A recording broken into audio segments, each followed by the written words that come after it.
Hi friends, तो आज हम देखेंगे कि एक्सेल वीवीए में किस तरह की जो एरर्स है वो आती है और उसको हम किस तरह से हैंडल करेंगे। देन तो मैंने यहाँ पे कुछ कोड लिखा है। तो फर्स्ट जो होता है कि हमारी जो एक्सेल जो मैक्रो की फाइल होती है वो सेव कैसे करते हैं हम। तो जैसे कि हमारा कोई प्रोजेक्ट लिख रहे हैं, यहाँ पे हमने मॉड्यूल इंसर्ट किया हुआ है। तो यहाँ पर आप देखेंगे सेव जो फाइल आइकन है, इसको क्लिक करेंगे तो यहाँ से भी हम अपने प्रोजेक्ट को सेव कर सकते हैं।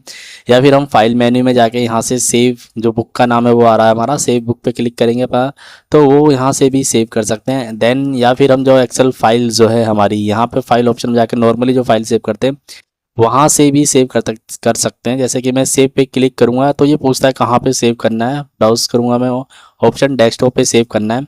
एंड मैं जैसे यहाँ पे सेव पे क्लिक करूँगा तो आप देखेंगे यहाँ पर एक ये डायलॉग बॉक्स ओपन हो जाता है कि जो एक्सेल मैक्रो की जो फाइल है वो normal workbook as a normal workbook जो है हम सेव नहीं कर सकते। तो अगर हम यस कर देंगे तो क्या normal workbook as a normal workbook ये सेव हो जाएगा एंड जो हमारा जो वीवीए प्रोजेक्ट है वो काम नहीं करेगा, कोड रन नहीं होगा। ठीक है, नो प्रेस करते हैं। तो इसको हम सेव करने के लिए हमारा जो एक्सटेंशन जो सेव टाइप जो है एक्सेल वर्कबुक की जगह पे हम यहाँ पर यूज़ करते हैं एक्सेल मैक्रो एनेबल वर्कबुक। इसको सिलेक्ट करेंगे, देन यहाँ पर हम कुछ भी नाम दे सकते हैं। तो मैं इसको देता हूँ फ़िलहाल के लिए वीवीए। देन मैं इसको कर देता हूँ सेव। तो आपको जो हमेशा जो फाइल सेव करनी है मैक्रो रिकॉर्डेड जो या फिर वीवीए कोड लिखा हो जिस पे, तो एक्सेल मैक्रो एनेबल वर्कबुक जो एक्सटेंशन उसका करेंगे सेव। करते हैं सेव।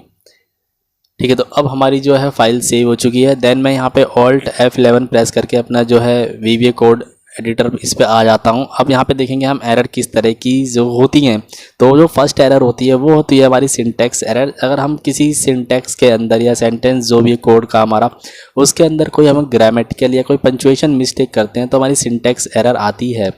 जैसे कि यहाँ पे कोड लिखा हुआ है और यहाँ पे मैं इसका जो है पैरेंथेसिस क्लोज पैरेंथेसिस जो है इसको डिलीट कर देता हूँ यहाँ से।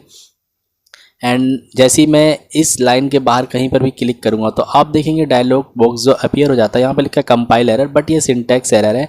एंड लिस्ट और जो आपको दिखाता भी है लिस्ट सेपरेटर और पैरेंथेसिस जो कि है ये एरर यहाँ पे है।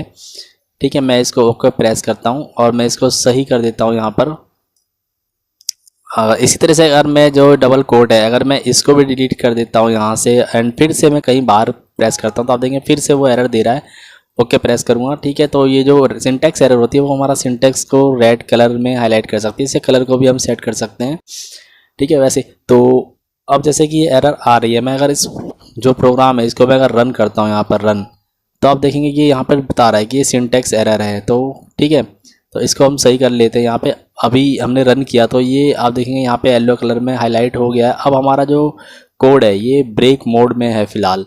आप देखेंगे यहाँ पर ब्रेक लिखा है। तो अगर हम हमारा कोड अगर जो ब्रेक मोड में चला आता है तो उसके लिए हमें क्या है, पहले प्रोग्राम को रीसेट करना है देन उसको रन करना है। ठीक है, यही हमारी बेस्ट प्रैक्टिस रहेगी। तो डबल कोट में लगा देता हूँ। तो ये सिंटैक्स एरर है। तो अभी आप देख रहे थे जो कि सिंटैक्स एरर में कि हमारा जो है डायलॉग बॉक्स से ओपन हो जा रहा है जैसे मैं बाहर क्लिक कर रहा हूँ, बट हम नहीं चाहते कि डायलॉग बॉक्स आए। सिर्फ ये जो लाइन हाईलाइट हो जा रही है इतना ही हमारे लिए काफ़ी है। इसमें हम एरर ढूंढ के सही कर लेंगे। तो उसके लिए हम क्या करेंगे, यहाँ पर आएंगे हम टूल्स मेन्यू के अंदर। टूल्स मेन्यू के अंदर जाने के बाद ऑप्शन के अंदर जाएंगे और यहाँ पर जो ऑटो सिंटैक्स चेक है इसको अनचेक कर देंगे और ओके प्रेस करेंगे। देन अगर अब मैं कोई एरर करता हूँ, कोई भी एरर करता हूँ, जैसे मैं डिलीट करता हूँ बाहर की तरफ क्लिक करता हूँ, तो आप देखेंगे सिंपली जो हमारा सिंटैक्स है वो हाईलाइट हो रहा है, डायलॉग बॉक्स अपीयर नहीं हो रहा है। मैं इसको सही कर देता हूँ। तो ये थी हमारी सिंटैक्स एरर जो कि सिंटैक्स में कोई ग्रामेटिकल पंचुएशन मिस्टेक्स की वजह से आती है। एंड जो नेक्स्ट एरर है वो है हमारा कंपाइल एरर। अगर कोई सब्स या फंक्शन जो है डिफाइन नहीं होता है तो हमारी जो कंपाइल एरर आती है वाइल कंपाइलिंग द प्रोजेक्ट। ठीक है, तो जैसे कि यहाँ पर रेंज लिखा हुआ है, अगर इस रेंज के नाम को मैं इनकरेक्ट कर देता हूँ RNG, तो अब क्या ये फंक्शन जो है ये डिफाइन नहीं है इस कोड के अंदर या वैसे भी इसकी लाइब्रेरी में ये जो है डिफाइन नहीं है। और अब देखेंगे अब मैं कहीं बाहर क्लिक कर रहा हूँ तो ये एरर नहीं दे रहा है क्योंकि ये कंपाइलिंग करते समय आता है। तो उसके लिए हम जाएंगे डीबग मेन्यू में, रन करेंगे तो भी एरर आएगा। फिलहाल मैं डीबग मेन्यू के थ्रू करते हैं हम इसको और कंपाइल वीवीए प्रोजेक्ट पे क्लिक करेंगे तो आप देखेंगे यहाँ पे कंपाइलर दे रहा है सब और फंक्शन नोट डिफाइंड की, मतलब ये जो नाम है इसको कंसीडर नहीं चेक नहीं कर पा रहा है। मैं ओके करूँगा और यहाँ पे इसको सही कर दूंगा। क्लिक करता हूँ मैं यहाँ पे। इसको सही करने के बाद अगर अब हम कंपाइल करेंगे अपने प्रोजेक्ट को तो आप देखेंगे अब ये कोई एरर नहीं दे रहा है यहाँ पर। इसी तरह जो डेट वेरिएबल है, मैं अगर इसके नाम को इनकरेक्ट कर देता हूँ, ठीक है, तो आइडली क्या है, ये एरर देना चाहिए, लेकिन यहाँ पर ये एरर नहीं देगा। उसकी वजह मैं आपको बताता हूँ। मैं कंपाइल करता हूँ, आप देखेंगे कोई एरर नहीं दे रहा है। एंड मैं अपने प्रोजेक्ट को रन भी करके दिखाता हूँ। मैं इसको रिस्टोर करता हूँ विंडो को और दिखाता हूँ कि क्या हो क्या रहा है यहाँ पर, ठीक है। ये कोड मैंने लिखा है तो उसका ये रिजल्ट है। मैं इसको फिर से रन करता हूँ। अभी आप देखेंगे ये रिजल्ट था जब कोड हमारा सही था। एंड मैं फिर से रन करता हूँ तो आप देखेंगे डेट जो हमने डेट जो है वो गायब हो गई, डेट नहीं आ रही है, जबकि ये एरर है। लेकिन ये इसको एरर को शो नहीं कर रहा है। यहाँ पे ये वेरिएबल डिफाइन भी नहीं है, इसको जो कि ये चेक भी नहीं कर पा रहा है, ठीक है। तो उसके लिए हम यहाँ पर क्या करेंगे, यहाँ पर टॉप पे आएंगे और यहाँ पर हम लिख देंगे ऑप्शन एक्सप्लिसिट। तो ऑप्शन एक्सप्लिसिट लिखने के बाद यहाँ पे एंटर प्रेस करेंगे और जैसे ही एंटर प्रेस करेंगे आप देखेंगे वो ऊपर अपने आप चला जाएगा और यहाँ पे अंडरलाइन हो जाएगा। देन अगर अब हम इस कोड को हम जाते हैं डीबग मोड पे और कंपाइल करते हैं तो आप देखेंगे यहाँ पे अब ये इसको कैच कर रहा है और एरर जो है डिफाइन कर रहा है कि वेरिएबल नॉट डिफाइन। जो डेट है हमारा ये डिफाइन नहीं है कि क्या चीज़ है, इसको ये नहीं चेक कर पा रहा है, ठीक है। तो उसको हम कर देंगे डेट। एंड अब इसको अगर हम कंपाइल करेंगे तो आप देखेंगे कि अब कोई एरर नहीं आ सॉरी अभी क्या है कि ये नेम भी हमने यहाँ पे एक वेरिएबल क्रिएट किया है, ठीक है। ये हमने क्रिएट किया है नेम के अंदर हमने स्टोर किया है यूज़र नेम को। एंड यहाँ पे फिर जो C1 से C5 में है यूज़र नेम की वैल्यू को जो है एंटर, तो नेम जो है नेम के अंदर हमने यूज़र नेम को जो है स्टोर किया है, लेकिन नेम को हमने डिफाइन नहीं किया कि ये क्या स्टोर करेगा। तो उसके लिए हम यहाँ पे एक फंक्शन होता है डिम फंक्शन, ठीक है। तो आते हैं हम यहाँ पे लिखेंगे डिम एंड यहाँ पे लिखेंगे नेम डिम नेम एज, क्या है कि ये जो है स्ट्रिंग को जो स्टोर करेगा। तो यहाँ पे लिखेंगे हम स्ट्रिंग, तो dim name as string. And अब हम जब डीबग करेंगे अपने कोड को कंपाइल तो आप देखेंगे कोई एरर नहीं आ रहा है। इसको रन करेंगे तो आप देखेंगे सिंपली रन भी आता है। मैं इसको फिर से रीस्टोर करता हूँ विंडो को एंड यहाँ से फिर से इसको रन करता हूँ मैं। आप देखेंगे हमारा कोड जो है सक्सेसफुली यहाँ पे रन हो रहा है। तो ये होती है कंपाइल एरर और इसको इस तरह से हम जो है सही कर सकते हैं यहाँ पर, ठीक है। अगर हमारा जो भी एरर होगा, जैसे कि मैं यहाँ पर डेट है इसको एरर करता हूँ और डीबग जो है मोड पे आता हूँ। अभी मैं क्लिक कर लेता हूँ। हाँ, मेक श्योर करें कि जो आपका कर्सर है वो जो सब रूटीन जो आपने लिखा है उसके अंदर ही क्लिक होना चाहिए, ठीक है। कंपाइल करेंगे आप देखेंगे हमारा जो ये हाईलाइट कर दे रहा है और यहाँ पे एरर शो कर रहा है कि वेरिएबल नॉट डिफाइंड, इसको हम सही कर देंगे। तो ये इस तरह से हम डीबग जो एरर है उसको सही करेंगे। एंड जो थर्ड एरर है वो है हमारी रन टाइम एरर। तो रन टाइम एरर क्या होती है कि अगर मैंने कोई रेफरेंस दे दिया है उसको और वो उसे नहीं मिल रहा है, जैसे कि अगर मैं सेल में आता हूँ अपने यहाँ पर एक्सेल शीट पर एंड एक्सेल शीट पर अगर मैं आऊँ यहाँ पर आप देखेंगे XFD जो लास्ट कॉलम है, अगर मैं यहाँ पे XFE कर दूँ क्योंकि वो कॉलम है ही नहीं तो यहाँ पर रन टाइम एरर आएगी। मैं आता हूँ अपने VBA प्रोजेक्ट के अंदर एंड यहाँ पर मैं C की जगह यहाँ पे कर देता हूँ XFE, जो कि ये कॉलम है ही नहीं इस शीट के अंदर। मैं इसको रन करूँगा यहाँ पर तो आप देखेंगे अब जो है रन टाइम एरर जो है यहाँ पर आ रही है, ठीक है। एंड अगर मैं यहाँ पे डीबग जो बटन है इस पर प्रेस करूँगा तो ये हाईलाइट भी करेगा कि वो एरर कहाँ पर है। आप देखेंगे यहाँ पर है एंड ये देखेंगे आप जो हमारा जो कोड है वो कि ब्रेक मोड पे चला गया है। एंड मैं इसको सही कर देता हूँ फ़िलहाल के लिए। मैं इसको कर देता हूँ C जैसा था पहले एंड अभी ब्रेक मोड पे है तो इसको ब्रेक मोड को हम क्या करेंगे, रीसेट करेंगे। देन अपने कोड को हम फिर से रन करेंगे तो हमारा जो रिज़ल्ट है वो आ जाएगा।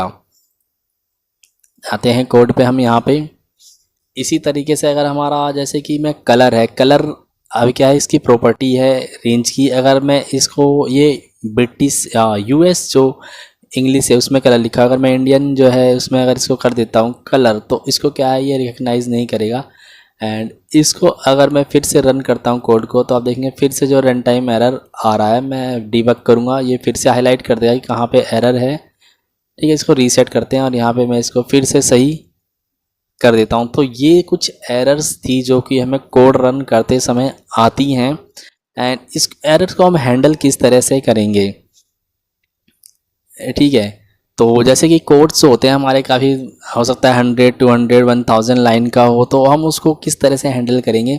तो जो फर्स्ट जो तरीका होता है वो होता है डीबग करके हम अपने कोड को जो है स्टेप थ्रू करके चेक कर सकते हैं कि हमारे कौन सा लाइन सही है, कहाँ तक रिज़ल्ट आ रहा है और कहाँ पे गलत है। जैसे कि मैं आता हूँ, इसको करता हूँ रीस्टोर, फिर से सॉरी रीस्टोर करने के बाद अगर मैं अपना जो ये कोड है इसको रन करना चाहता हूँ, दैन डीबग के अंदर जाऊँगा और यहाँ पे देखेंगे स्टेप इनटू का ऑप्शन आ रहा है। यहाँ पे मैं इस पर क्लिक करूँगा तो हमारा कोड रन होगा एक बार, फिर से करूँगा तो 2 बार, एंड इससे बढ़िया है कि मैं जो F8 जो शॉर्टकट की है उसका यूज़ करूँ। ठीक है, तो अभी हमारा कोड यहाँ तक रन हुआ है, जो भी हमने जो कोड लिखा है वो काम कर रहा है। और यहाँ से F8 प्रेस करूँगा, ठीक है, तो F8 प्रेस करने के बाद जहाँ तक हम करते रहेंगे हमारा कोड रन होता रहेगा और रिजल्ट आता रहेगा। और कहीं पे भी एरर होगी तो वहाँ पर ये एरर दे देगा। ठीक है, अभी हमने किया एंड आप देखेंगे एंड सब पे आ चुका है। तो जैसे एंड सब पे आया तो हमारा रिजल्ट तो आ चुका है, लेकिन अभी हमारा कोड क्या है, एक्टिव है। तो इसको पूरा कंप्लीट रन करने के लिए यहाँ से भी हमें एक बार और F8 प्रेस करना है। अब हमारा कोड कम्प्लीटली रन हो चुका है। मैं आपको एक चीज़ दिखाता हूँ यहाँ पे, जैसे मैंने F8 प्रेस किया और जैसे कि सब पे आया, तो अभी आप देखेंगे हमारा कोड तो रन हो गया है, रिजल्ट भी आ गया है। और यहाँ पे लेकिन देखेंगे आप यहाँ पे ब्रेक मोड आ रहा है, तो इसलिए इस कोड को कम्प्लीटली रन करना ज़रूरी होता है।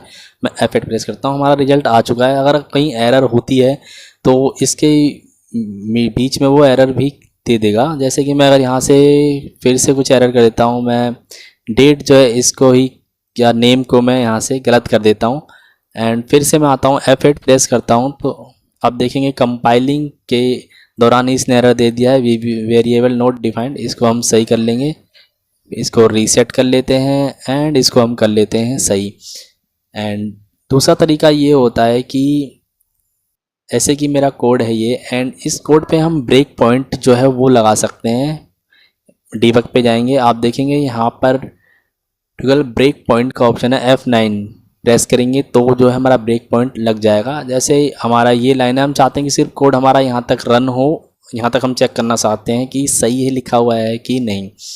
तो क्या करेंगे, सिंपली इस लाइन के लेफ्ट साइड में यहाँ पर जो बार है यहाँ पर क्लिक करेंगे तो आप देखेंगे ये ब्राउन कलर का जो हाईलाइट हो जाएगा और यहाँ पर ब्रेक पॉइंट लग चुका है। अब हम इस कोड को जब रन करेंगे, ठीक है, तो डायरेक्ट रन कर सकते हैं और हमारा यहाँ तक ही कोड रन होगा, इसके आगे रन नहीं होगा। रिजल्ट जो होगा यहाँ तक का वो आ जाएगा। जैसे मैं यहाँ पे करता हूँ क्लिक, तो आप देखेंगे यहाँ तक हमारा कोड रन हो चुका है। आप देखेंगे यहाँ पे कलर भी उसने बैक कलर जो है वो ला दिया है एंड अभी हमारा कोड यहाँ तक रन है। अब ये क्या है, हमारा ब्रेक मोड पे है एंड यहाँ तक रन है, करेक्ट, हमारा जो सब कुछ रिजल्ट सही आ गया। इससे आगे हम जाना चाहते थे, यहाँ सिंपली यहाँ से F8 प्रेस करके हम आगे बढ़ सकते हैं।